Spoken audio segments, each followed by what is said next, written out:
I gotta get the sound on.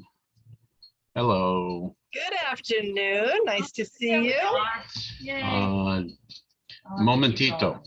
I gotta sound up. Okay. Too much?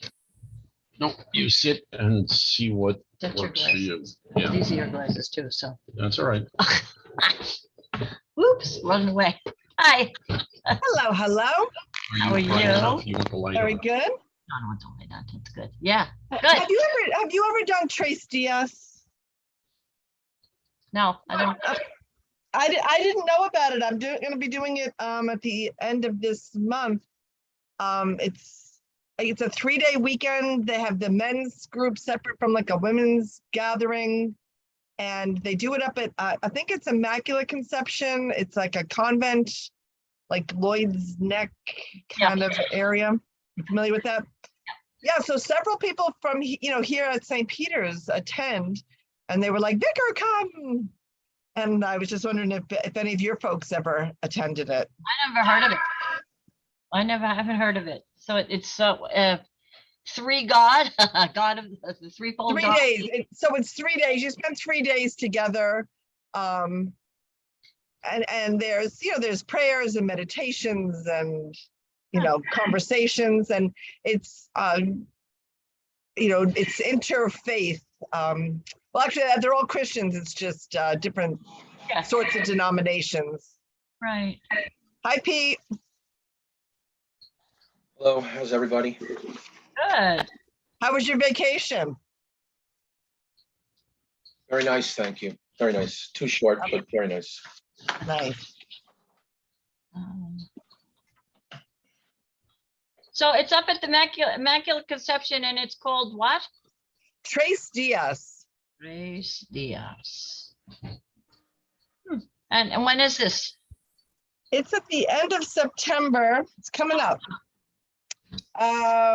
Not this weekend, but next weekend. And I had never heard of it, but they said it's been going on for many, many years. Huh. Well, I'll bring it up at church, see what I can find out about it, but I don't know. Oh yeah, maybe in the future, just something to bear in mind. Or yeah. Hi. Hi, Pat.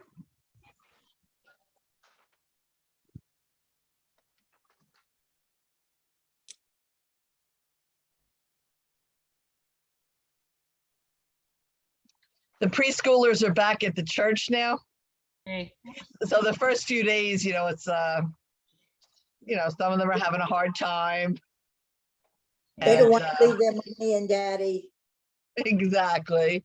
So we have, a few criers today, and then you have the other kids who are so excited. They're running down the hall. They can't wait to get going. So it's a little mixed bag, but you feel bad for the ones that are, struggling. Yeah, they'll be fine in a couple of days. Everything will be hunky dory. Yeah, once they realize it's more fun than they thought. Yeah. But it's nice to hear them all chirping, and they were out on the playground, and you could hear, I have the windows open. You could hear them all, chirping and squeaking and giggling and all that. For most of this, for the little ones, I mean, they have 2 years when they hardly saw anybody, the whole first couple of years of their lives. I mean, they don't know anybody but mom and dad and their sisters and brothers. And It's a lot of the parents have been saying that, like, this is a real shocker for them, because they've just been basically, inside. Yeah, I hadn't really thought about it, but a lot of the parents have been saying that, like, this is a bigger deal than, maybe with their other kids. Sure. Yeah. But they don't have the masks on, so that's good. Last year when I started here, everybody had their little kitty masks on. You couldn't even see their little faces. And it was funny when they finally were able to take them off, and the adults could take them off. They almost didn't know each other. They had to kind of relearn who everybody was, because they looked different. Yeah. Oh, well. Thing. But we've already had a couple kids out with COVID, so it's still, And that's why you wear masks. Yeah. mhm, still going around. I went and got that other booster because I knew the kids were coming back. And I said, oh, I better go Good plan. get that updated booster.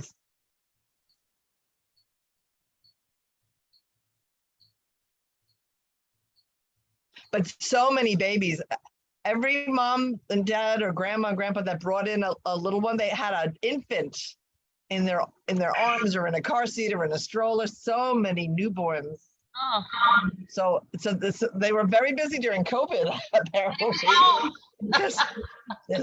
There's going to be a big bumper crop of a new baby boom, I think. Lots of babies. nice. Who do we have with us by phone? Is it Anna? It's Joan. Joan. Oh, hi, Joan. Hi. And You started early. Monday, the Queen. Oh, I wanted to make sure I signed on a couple of minutes early, just in case anybody else jumped on. That's good, I think. Northeastern city liberated during the recent Some offensive against folks are very prompt, so I wanted to make sure I had a face here. But we could get started. Pastor had an interim pastor meeting today. So of course, today's story is probably one of the toughest ones that all the biblical scholars struggle with. I'm like, sure, today of all days, this is the one. But before we dive into the shrewd manager or the dishonest steward, does anybody have anybody in prayer that they would like to include? Guy Guido. Oh, golly, I know, Janice, I know Guy and Linda. What happened? He had a stroke the day before his birth. He's in hospice care, but at home. Yeah. He had another stroke. He's about the same. He's deteriorated a little bit, but he's about the same. They can get him up to walk a little, but the one side is weaker than it was before. But he never spoke much anyway. Because he can't say the words because he hasn't, he understands what's going on and everything. Mm. So, but yeah. That's tough too, when you understand, but you can't. Well, this man has 110 lives. Yes, he does. He has God had bless him. so many heart attacks and so many strokes over the last since he was 50 and he's 80, so 30 years. Wow. And they called the whole family together at the hospital, and Linda, they went up to the room and he was sitting in a chair. Yeah. So he's an amazing man. What's his last name again? Guido, Guido.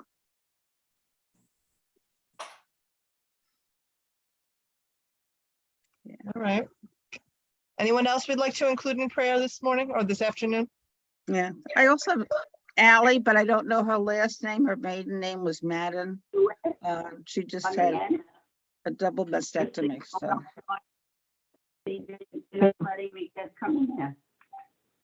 Yeah, it's a tough surgery. Yeah, she's 41, 40. Yeah. Can you hear this? Someone else joined us by phone. Who is it? It's Annabelle and Carol. We Well, just hello. came from the senior center for lunch, and so I came back with her, and we're using my phone. Nice. Well, welcome. Yeah, All right, we're just Hi. checking in with anybody else. Have anybody that we'd like to pray for? Okay. You can keep, Edith Page, We pray for Edith. Edith? play for We're supposed Barbara. to be praying. Barbara, okay. Hi, Carol.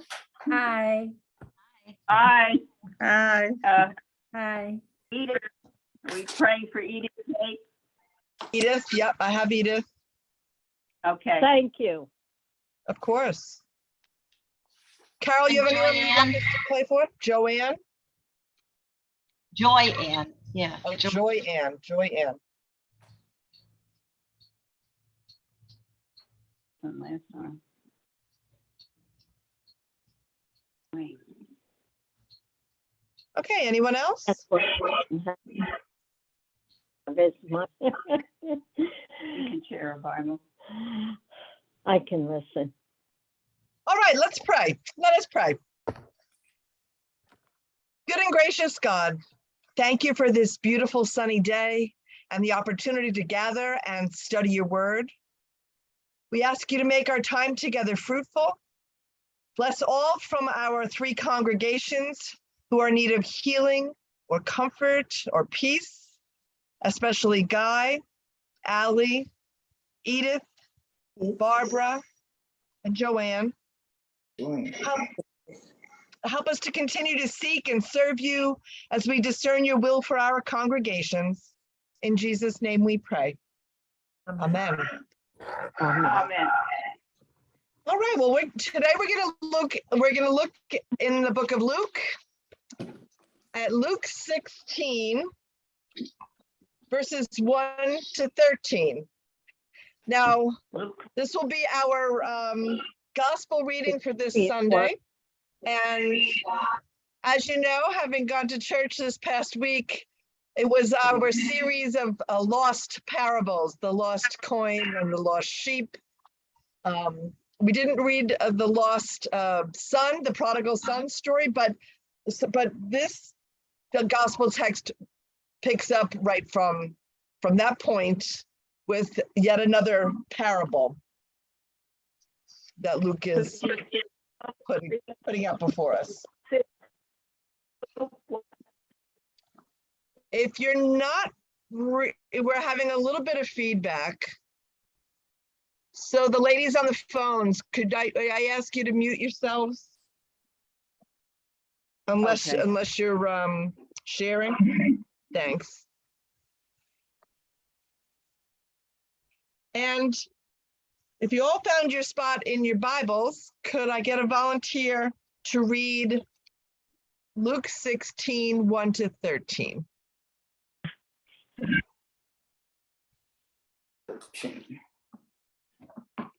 You read, Peter.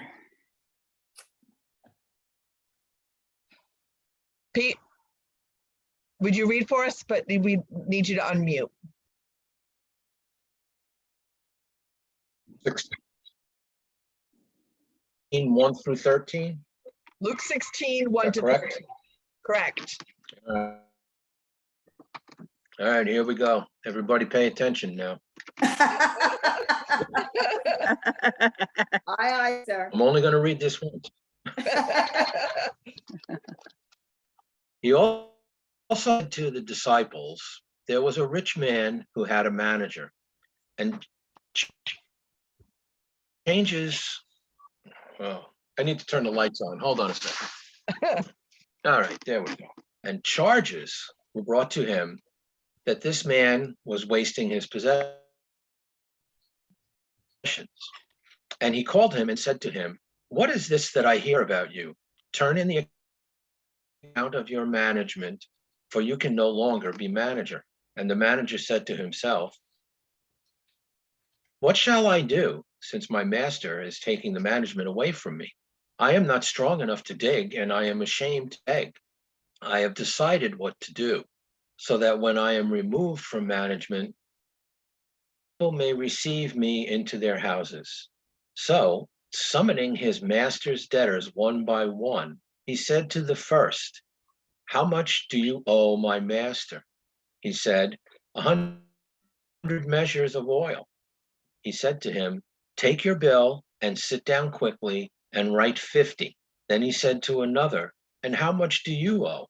He said, 100 measures of wheat. He said to him, take your bill and write 80. The master commended the dishonest manager for his shrewdness, for the of this world are more shrewd in dealing with their own generation than the sons of light. And I tell you, make friends for yourselves by means of unrighteous wealth, so when it fails, they may receive you into the eternal dwellings. One who is faithful in a very little is also faithful in much, and one who is dishonest in a very little is also dishonest in much. If then you have not been faithful in the unrighteous wealth, who will entrust to you the true riches? And if you have been faithful in that which is another's, who will give you that which is your own? No servant can serve two masters, for either he will hate the one and love the other, or he will be devoted to the one and despise the other. You cannot serve God and money. Thank you, Peter. So Pastor would like us to dive through the daily discipleship, but before we do that, I'd love to hear any initial thoughts about what Peter just read. To understand it more with the prices of today, Tell me more. olive oil. My Bible says olive oil. Yes, yeah. Olive oil is expensive today, isn't it? Oh, everything, everything.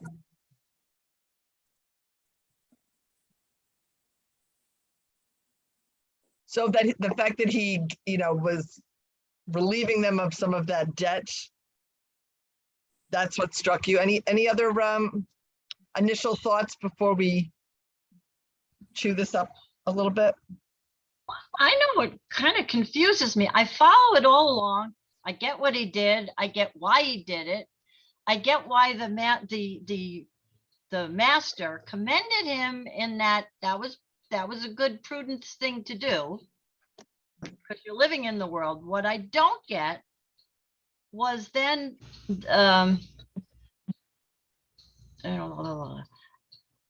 then he says, and I tell you, make friends of yourselves by means of unrighteous mammon, so that when it fails, they may receive you into eternal habitations. That's where it messes me up. I understand the prudence, and I understand that maybe we're not so good at doing things the way God would want us to do it. But then he said, well, maybe people who do believe should maybe be a little bit more prudent in things. But then he says, do things in an unrighteous mammon way, so that when it fails, they may receive you into eternal habitations. That confuses me. Yeah, and you're not alone. It also confuses a lot of the biblical scholars. But let me just throw everybody see where she's looking. Verse 9. I'll read it again. And I tell you, make friends for yourselves by means of dishonest wealth. I mean, could you ever think that Jesus would say such a thing? Make friends for yourselves by means of dishonest wealth, so that when it's gone, as we know, earthly money would be, they may welcome you into the eternal homes. Now, when you look up this word homes, which I did the other day, it doesn't mean, it means tents. So it's more like a temporary traveling pilgrimage sort of a home. It's not a set placed structure. So it's a different word in the Greek. And that may be an indicator of what he was getting at there. That I'm not sure how to word it.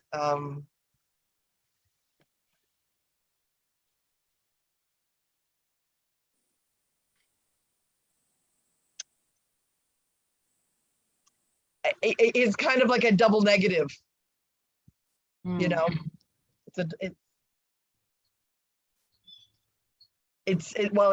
lot of this is a very difficult parable, and it sounds very counterintuitive to what we understand about Jesus.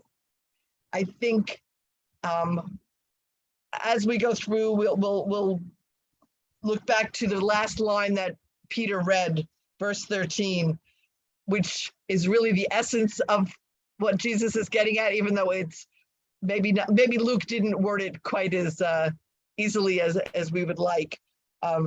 No slave can serve the two masters. Right.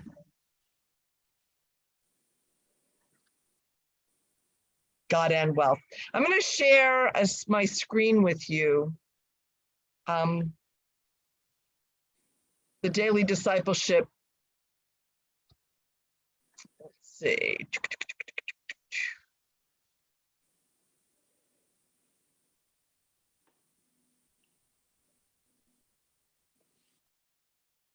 Can you guys see that? Yes. Okay. So, right there where I have it highlighted in yellow, under that, when Jesus told parables, he often left listeners a bit confused. We're already seeing that. Such is the case with the parable about the dishonest manager. So, what do we know about parables? Let's start there.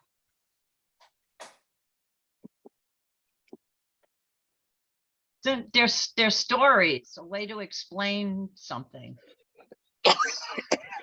They're a teaching tool for him. Yeah. What else do we know about parables? He speaks to them in the language and about the characters of their time, of their own time, not ours. Yes, and they're most often about ordinary life, about farming situations, about things that the people were familiar with. So, and he connects that to the extraordinary nature of God. So he talks about things that the people are really familiar with, everything you've said so far. What else about parables do we understand?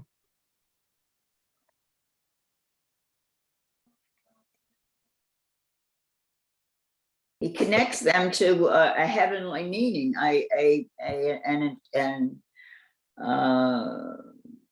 heavenly. Well, they've got a point at the end of it. Right, he's telling them for a reason. They're Right. getting us to think, and sometimes they can be, as we see, they can be confusing, and they all, or nearly all of them, have a twist from a typical understanding. There's something surprising is going to be happening in them. And that, like you say, it's what God's choice is for our lives and to understand the kingdom of God better.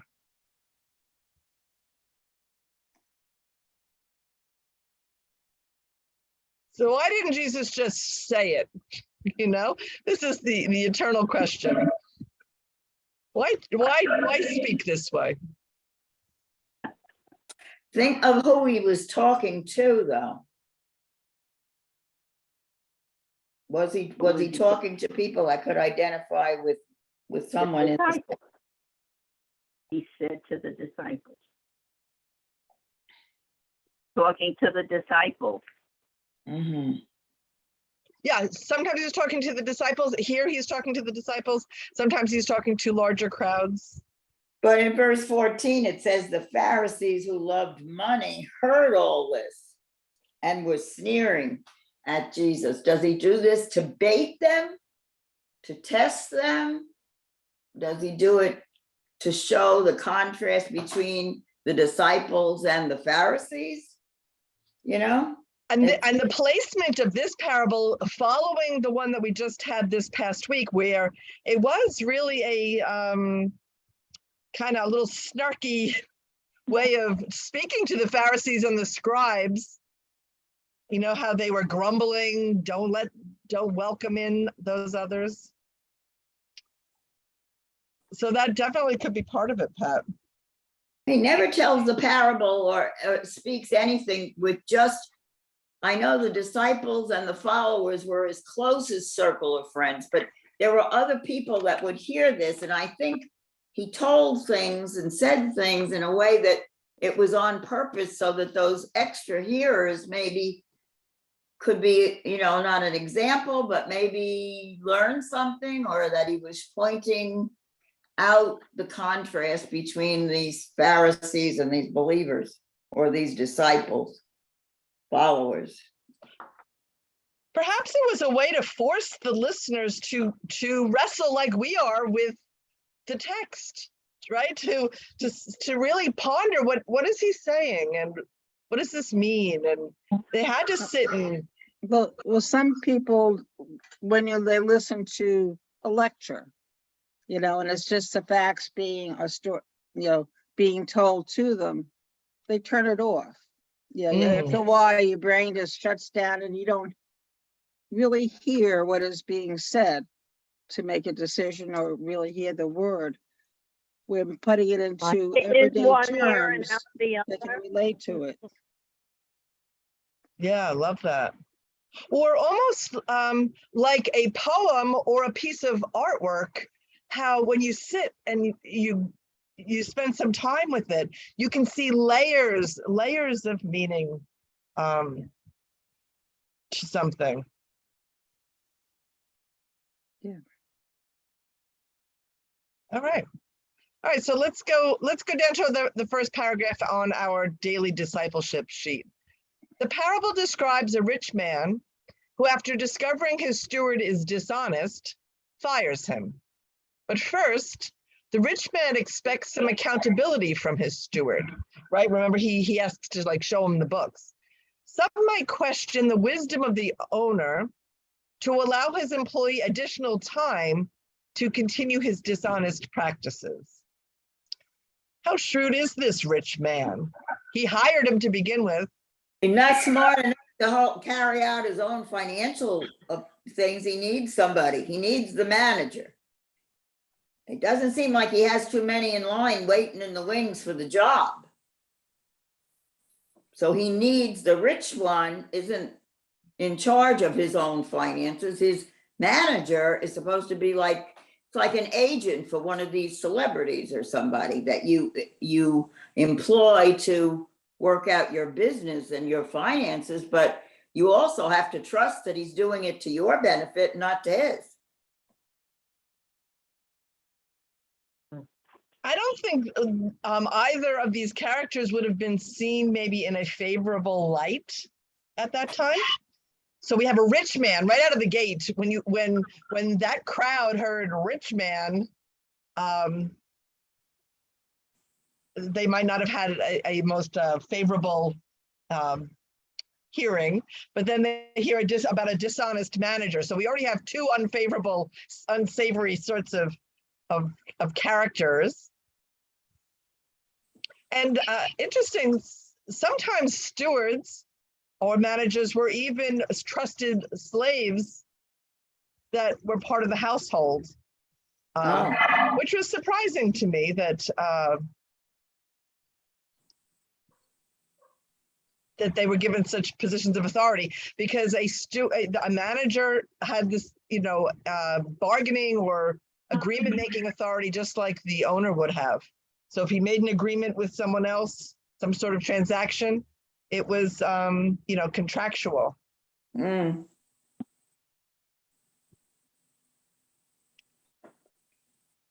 All right, any thoughts on that?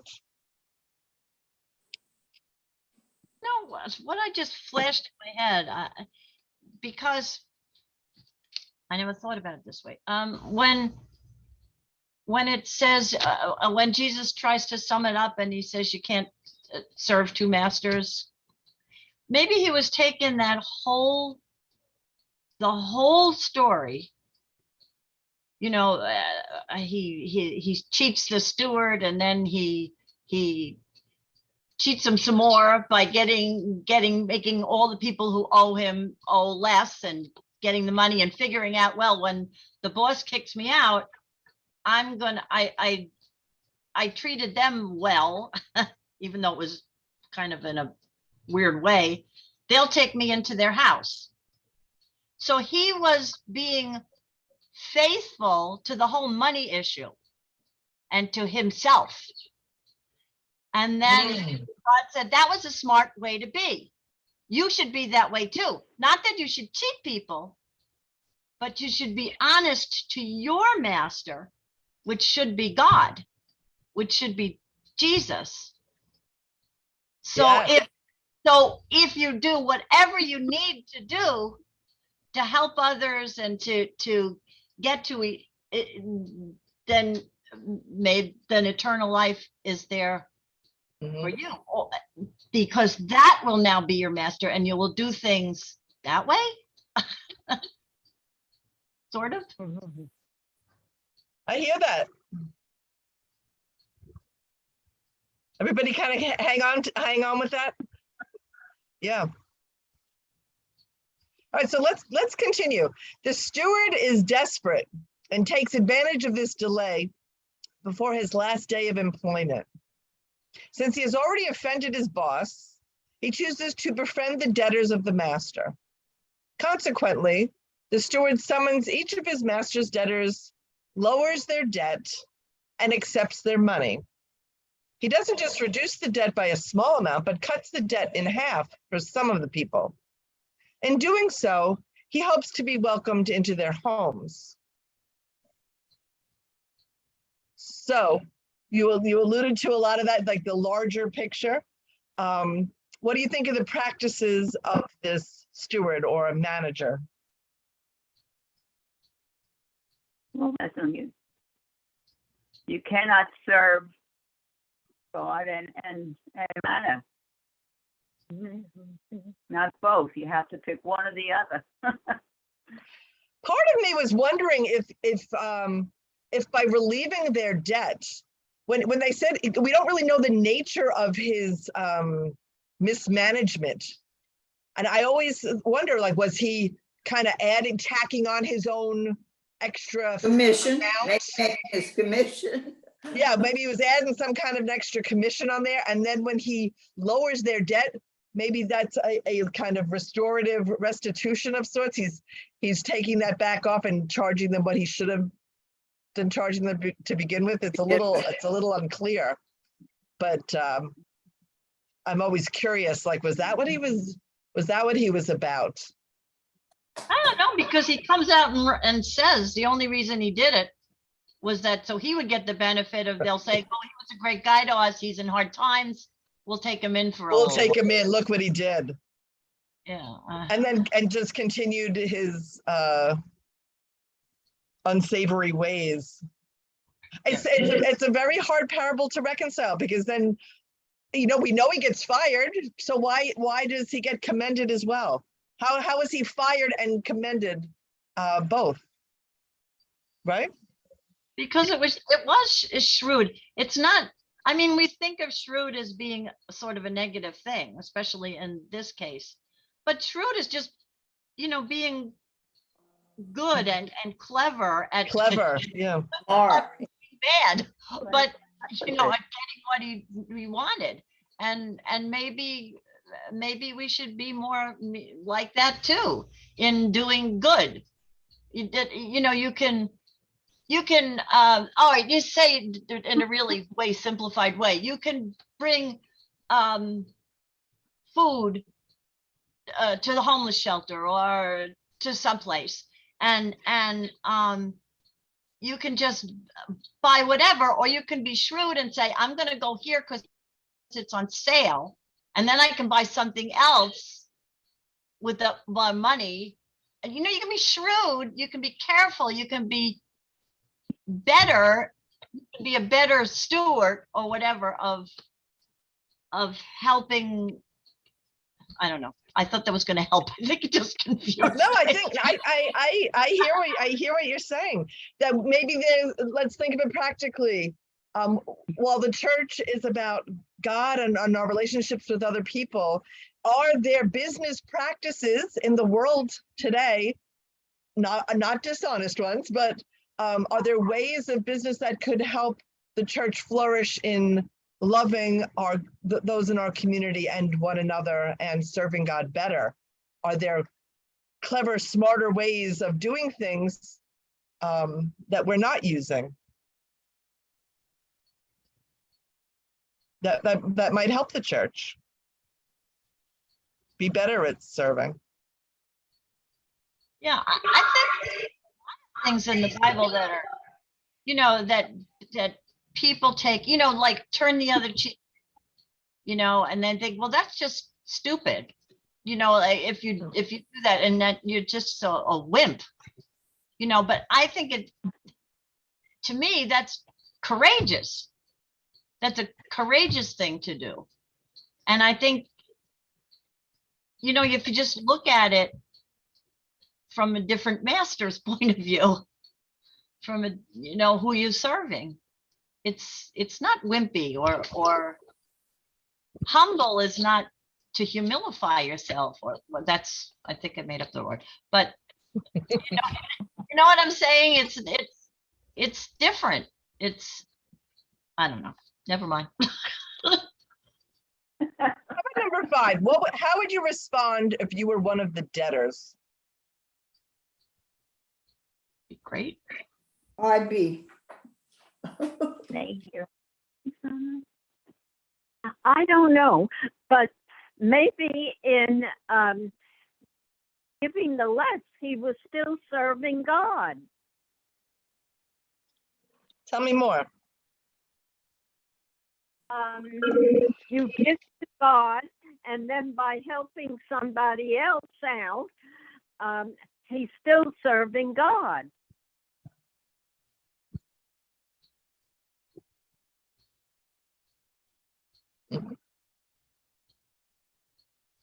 I would wonder if the debtor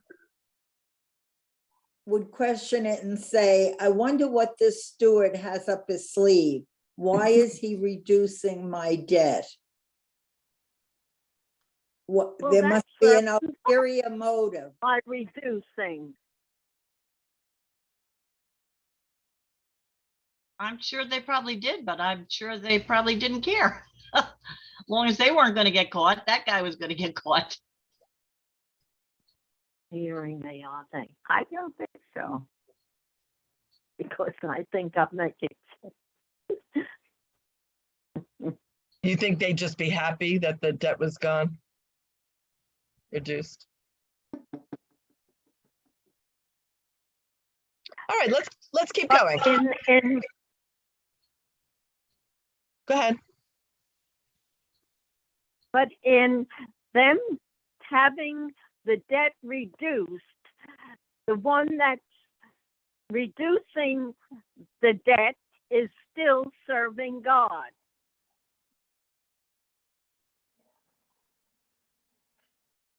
Because he's helping out.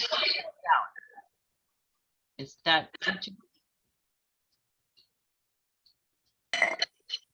I think that's what she means. Yeah. Okay, let's move on. The master discovers the activity of the steward and commends him. Commends him. That's right. Jesus concludes this parable with a surprising ending. And his master commended the dishonest manager because he had acted shrewdly. For the children of this age are more shrewd in dealing with their own generation than are the children of light. And I tell you, make friends for yourselves by means of dishonest wealth, so that when it is gone, they may welcome you into the eternal homes. This is not a parable of justice with a manager getting his due punishment, which is why it can be confusing. So what's the point? Oh. To make us think. Not to owe. I like that. Not to have debt, like credit card debt, you get rid of it. But it says, I tell you, make friends for yourselves by means of dishonest wealth. Oh. They may receive you to the eternal habitation. it doesn't, I don't know, I can't grab that. Yeah, none of us can. That's Oh, why so this is the, and every biblical scholar, even my professors in seminary, this is one is that we go around and around. It's a tough one, the way it's worded. But I think if we grasp onto what Pete read earlier, again, verse 13, I think really gets up to the point of the parable. No slave can serve two masters, for a slave will either hate the one and love the other, or be devoted to one and despise the other. You cannot serve God and wealth. We know Jesus talks about wealth more than anything else, really, and how it can be tricky, and how we can get trapped in a dishonest situation inadvertently. We could lose our job because we weren't careful about how we treated wealth, and how wealth can be so appealing and suck people in. I mean, we think of people getting trapped in gambling situations, or, people's entire lives focused on just, earning and gaining and growing money, and how tempting, when we talk about temptation, right? How money can be such a tempter for people. Exalted among men is an abomination in the sight of God. So men think it's better money, but God does not. So is Jesus commending dishonesty? Number 7 here. Pete, what do you think? Is Jesus commending dishonesty? For the right reason. I don't think there is a right reason. If it's going I'm not to sure, I'm not sure. help the poor and the needy.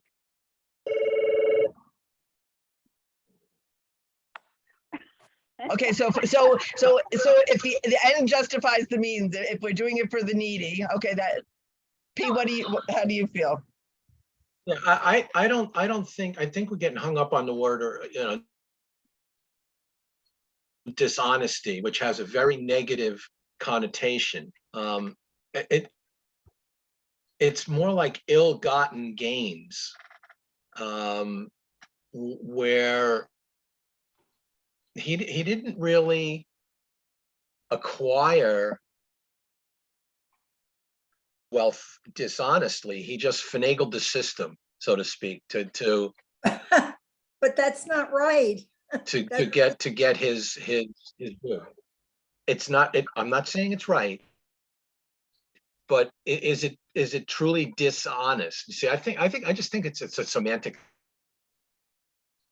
thing sometimes with parables, and purposely so. Yeah. Um, I think it dates it. I mean, let's look at what his initial crime is in verse 1. It says, this man was squandering his property.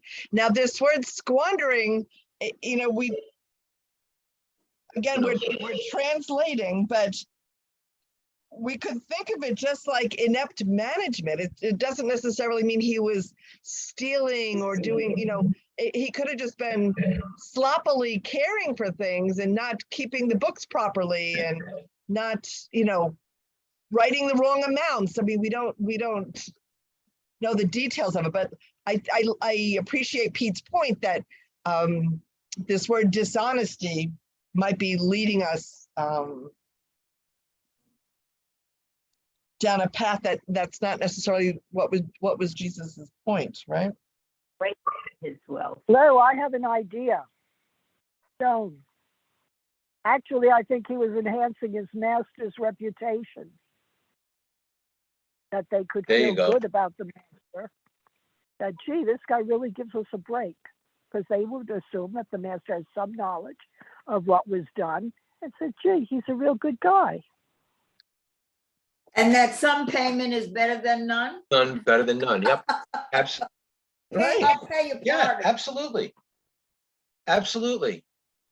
Here, pay your student Student loan off, right? loans back, but I'm gonna give you a $10,000 break. That's right. You know, there's a modern day Yeah. example. Is that you know. Yes. dishonest?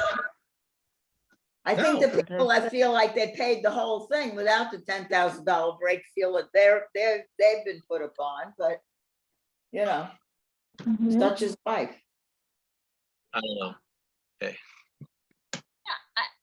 I think that's right, but I think if you Very go fun. on and read verse 10, after Yes. all, it says, he who is faithful in a very little is faithful also in much. And he who is dishonest in a very little is dishonest in much. If then you Mm. have not been faithful in the unrighteous mammon, who will give you anything for true riches? And if you have not been faithful in which is another's, Mhm. what's going to give you your own? No servant can serve two masters. And then we go back. No, I do have to say, some scholars feel like 10 through 13 were an addition because they were trying to clarify, because even way back when, in They were the early centuries, you know, when they were just beginning to read this material, they were even struggling with how Luke wrote that. And so 10 to 13 was their way of trying to comb through the parable a little bit to make it a little more understandable. It strikes me too, that maybe it's almost like a resume for this dishonest guy. He still has a way of continuing his job. Anybody want to hire him?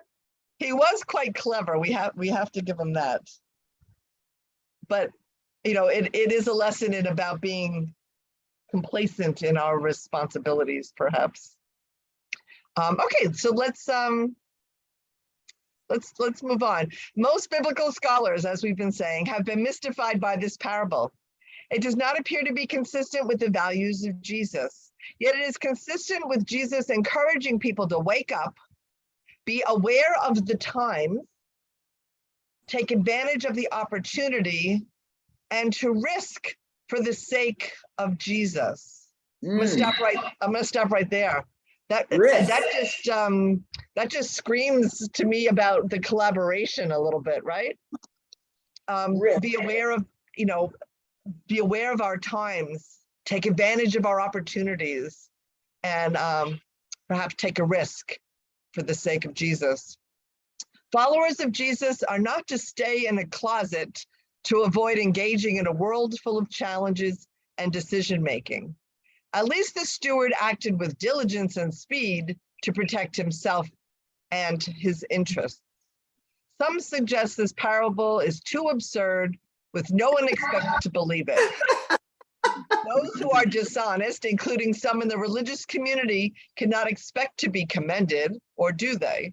At least the steward did not add interest to the account and charge too much. Then the debtors would have been angered rather than grateful towards the master and the steward. Well, that's true. That the manager could have said, "Oh, you owe us 10 jugs of oil." Now he knows he's going to be fired any minute now. You owe 15 jugs of oil, and he could have taken that oil and sold it to help sustain himself. But that's not what he did. He cut it in half so that they would, like him and be indebted to him and help him in that way. So what would you ask Jesus about this parable? That's a loaded question. I think we need another parable to explain the parable. The parable of the parables. Yeah, I would say, why would you make godly living so unsavory? I guess it's really that one verse, as Janet told us earlier, that verse 9. I think that's what really hangs us up more than anything. We can understand the rich man. We can understand he wants to have his books be straightened out. We can understand him firing this either unsavory or dishonest manager or just inept and unorganized manager. And we can understand him wanting to protect himself. He was going to get fired. But then it starts to unravel. It gets a little tricky. All right. So this. Hello. Yes. Hello. Go I ahead. have to add, associating with unsavory characters. That's what Jesus did all the time. And the tax collector is one of them. So even though we know that Jesus is God, the people that were around him when he said, Matthew, today I dine at your house. They didn't know that. So he was making friends with unpopular, unsavory, some often just people. I almost think it goes to you love for the sinner, but not what the sinner has been sinning about or doing. Friends, You know what? It's like, so when it And fails, perhaps Jesus appreciated the forgiveness of debt, the scattering of the wealth a little bit more. That would be more in line of how we understand Jesus, right? So maybe he appreciated not that he was mismanaged to begin with, but his resolution about debt forgiveness and kind of bringing the rich man down a little bit by sharing out with a lot of others. Perhaps that's what he was commending. I know. All right, so word among us. Another thought. Hello. Another Yes, go thought. ahead, Joan. In the very beginning of this reading, we don't really know why the rich man felt he had to dispense with the servants' management. And there are many situations we know of in today's world where managers or people in charge have to dismiss people. They get along with them nicely. They appreciate a lot of things, but they know their reputation will suffer if they keep this person in their organization. And so what he's done is, and sometimes people have in a totally different thing about dating. One woman may not like a particular man and then says, I'm breaking up with him. He may be right for one of my friends. And so he's setting his manager free that he may be able to help someone else, works with someone else. And as he hangs out with these various people he's given these discounts to, these guys all need help with different things. And they'll say, this man has talents, we'll have him do this. So he's not going to be forever just relying on their hospitality and their goodwill, but they will see, hey, we've got something we'd like you to do for us now. Thank you. And he wouldn't have been available to them if the boss hadn't been willing to let him go. Okay, different perspective. Yeah. All right, so let's look at this word among us, part of our daily discipleship. The teacher emphasized to the class the importance of submitting assignments on time. For weeks, the teacher had reviewed the date for the upcoming report. There would be no exceptions. Significant points would be lost if the report was late. On that date, Sam realized on the bus he had left his airplane report at home and had no way of retrieving it until the next day. Well, actually, yeah, he had not completed the report. Truthfully, he had not begun it. Unfortunately, that was his habit. But he quickly went to work creating amazing paper airplanes on the bus. By the time he reached the school, he had a whole fleet of planes, which he proudly carried into the classroom and flew them to the teacher's desk. The teacher shook her head and said, "Okay, Sam, I got to give you some credit for creativity. At least you pulled something together." Why would the teacher commend the student?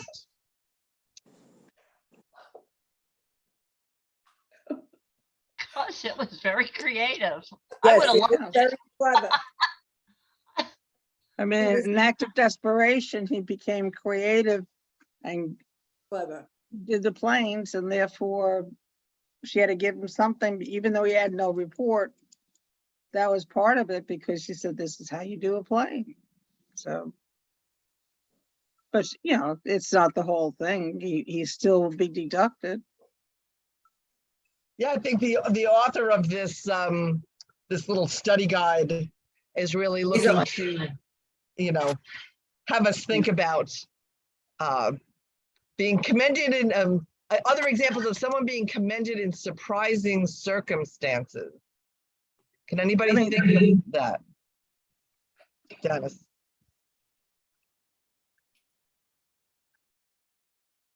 I mean, there are some people in this world who, I mean, that's their being, is that they are always, you know, everybody knows they don't do their work, they don't, but somehow they pull something out of the hat. He wasn't late.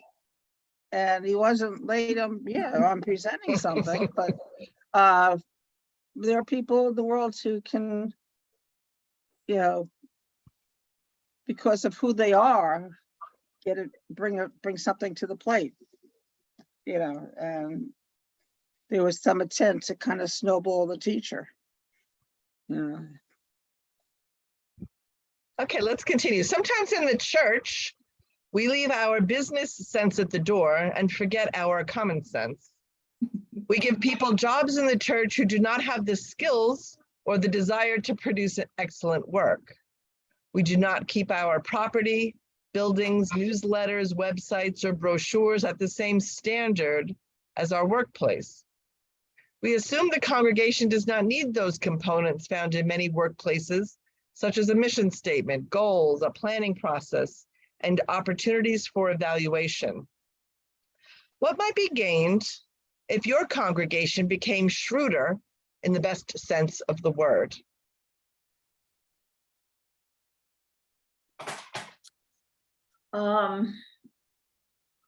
Shrewder in, like, what do they call this now? Social media, that other people hear more about it. Make it look more enticing to come and join us. Or maybe that is the way to join. I mean, maybe you're not even in the physical building. Maybe people Sure. do something differently. I don't mean as that's the only way. I just mean it's something else. Like if you have kids, you have a Sunday school. If you have elderly people, you might have an elderly group. Right. Confirmation classes, right. Can be So, done. yeah. Well, we're doing it right now. This Right. is, you know, we're having a Zoom meeting, but there are many people who don't have the ability to do this, To join it, right. to join it, and maybe Exactly. in some ways we are not fulfilling enough for all the congregations to say, hey, we're meeting, but we're not in a room someplace. And the Right. Zoom could be for those who are not able, or, you know, or housebound or homebound for some reason to connect. And like we were just saying, the church is for everybody. And so the creative, you get these creative people mixed in with somebody who's taking care of business, and you have something exciting. That's better, right, of course. Much better if you have both going. You need both. And it's not like one isn't worth anything and one is everything. One of the best examples of that is the pandemic. I mean, did anybody realize that people had to be so savvy in the techniques and the technology and everything else? I'm sure they did. Did they teach that in the seminary, Vicar Jean? Well, we had already been doing classes like this. So when COVID happened, it was very seamless because the seminary was already had the technology where we would gather like this. All the technology of making a Zoom, you know, being able to join a church service or a Bible study without even being in the building and everything. It seems like, some of them were that people didn't know, maybe older pastors and everything, had to learn it or had to have a lot of help accomplishing it. Yeah, everybody had to get dragged in whether they wanted to or not. I mean, Cooking and screaming. Cooking and screaming into the 21st century, right? yeah, I mean, basically that's what Jesus is saying thousands of years ago in verse 8. For the children of this age are more shrewd in dealing with their own generation. Jesus was saying it thousands of years ago. Right. It kind of what you're all saying now. I just think that's so fantastic how the Bible is so living present. What Jesus said thousands of years ago, literally, pay attention. Wake up and get with the times. He said, Right. Wake up and get with the times. Exactly. And Jesus was saying it then. Amazing. It is amazing. An amazing God. So number 4 here, is anything lost with our congregations becoming shrewder or more clever, maybe more tuned into different sorts of models from the world, whether they're business models or nonprofit models, or is there anything that might be lost? I mean, I feel we've lost a lot because the sizes of all the congregation for the three churches has dwindled, and they're not the numbers and the people, and there's a generation missing. And those children are missing from. So, what technology and everything else has brought forth is, to me, in some ways, has hurt the churches. Or maybe because we haven't jumped in enough with it. I'm in prime example. I can't do anything, but my kids are all, and my son, his whole life is involved, one of my sons, with creating stuff and on the computer, and I don't know, I just think we get so set in our ways that this is the only way, and obviously it's not.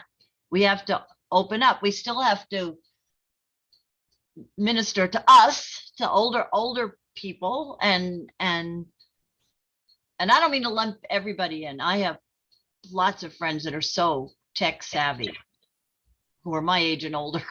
So I'm not saying that. I'm just saying that the way we do things, the way we minister to people might not be in just opening our church buildings anymore.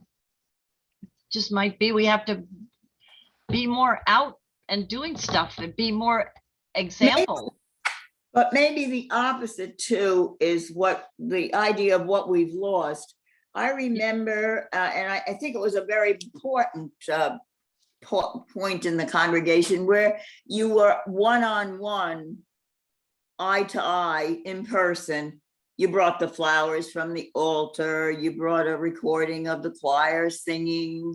You brought an invitation to what was coming up. And the fact that it was person to person held a lot of value.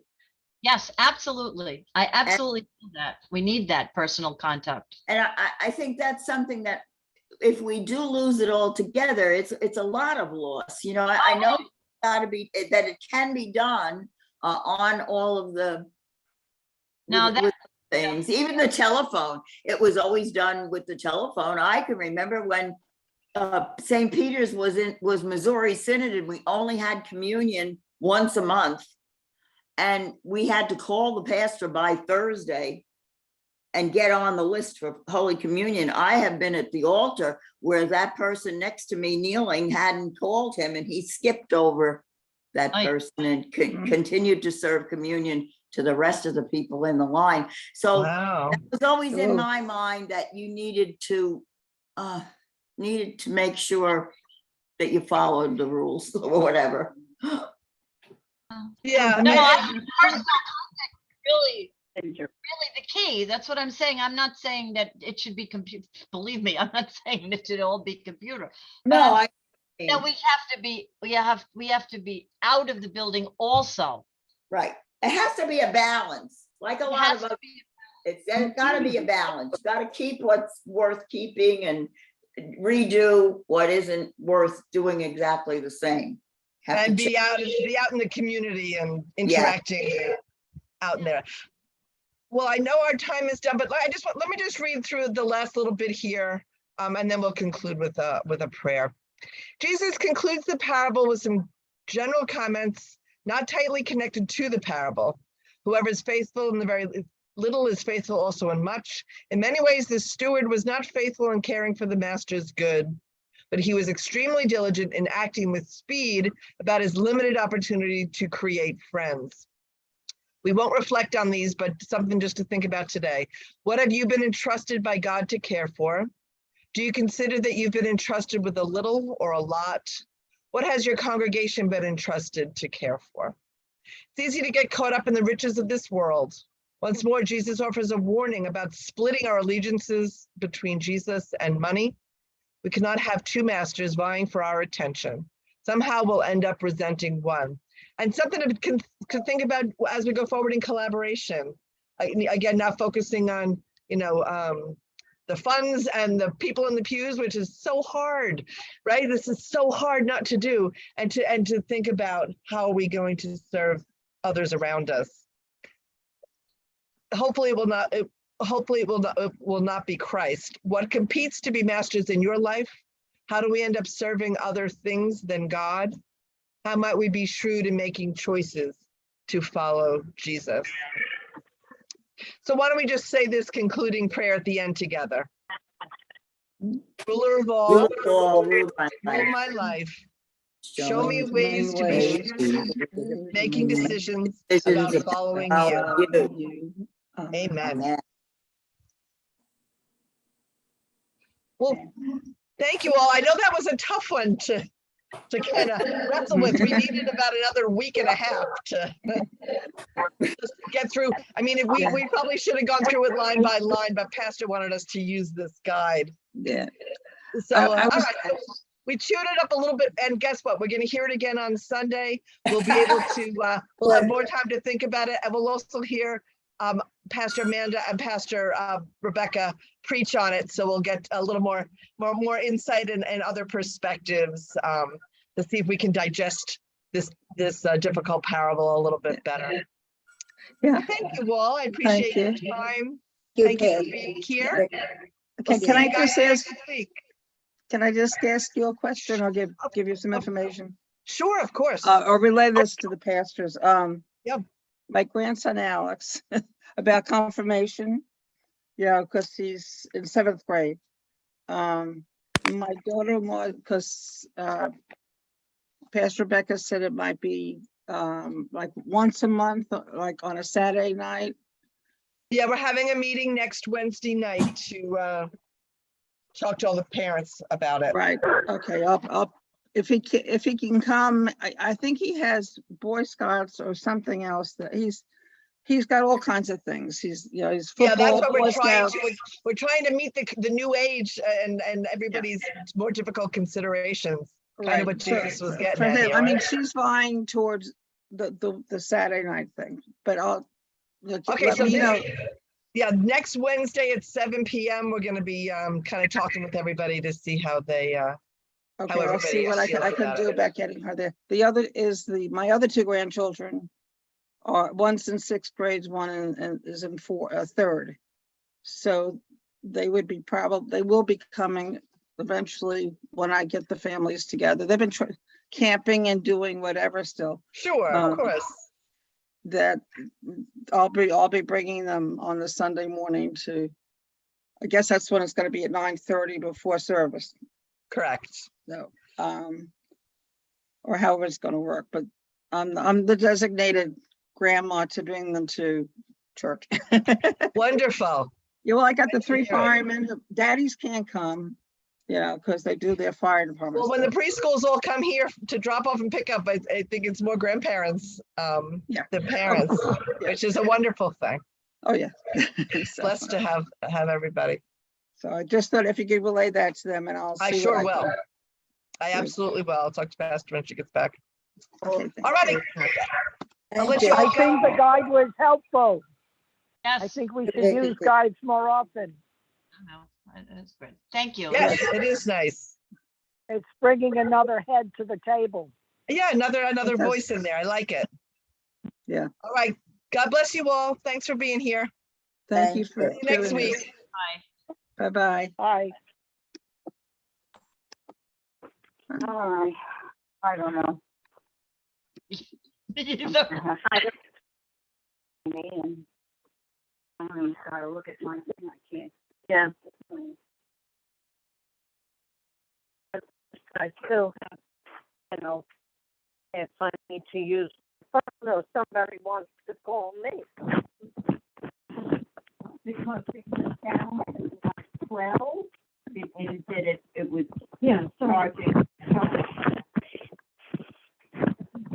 Don't send me your bill.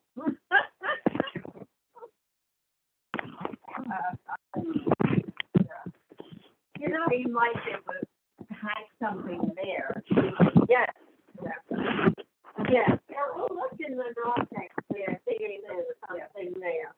Between the two of us, one of us will remember. Okay. This keeps coming off my pants. Oh, yeah.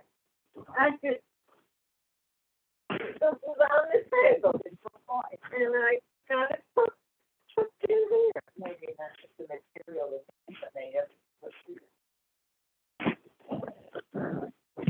Maybe it's like that. Oh, yeah. I have to do something. Yeah, because I thought I had good answers and you do too. And I don't know whether it's been a while. I don't know whether we can get through with that. Yeah. Yeah. Okay, well, now we have quiet. Yeah, maybe Joyce will know whether they heard us. Yeah. They did here in the beginning, I think.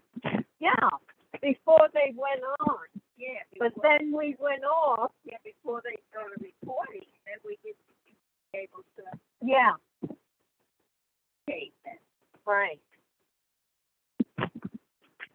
Okay. I came in the back way so I could get out right. Oh, okay.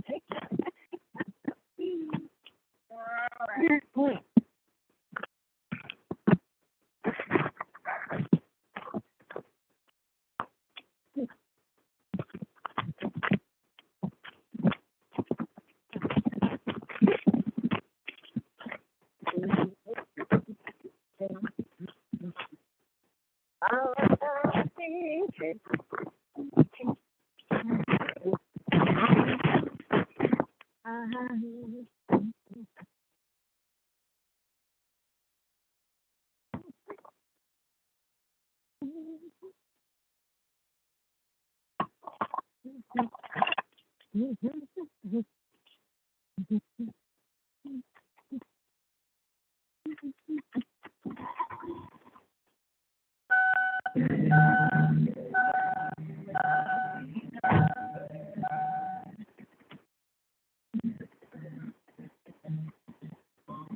Go ahead.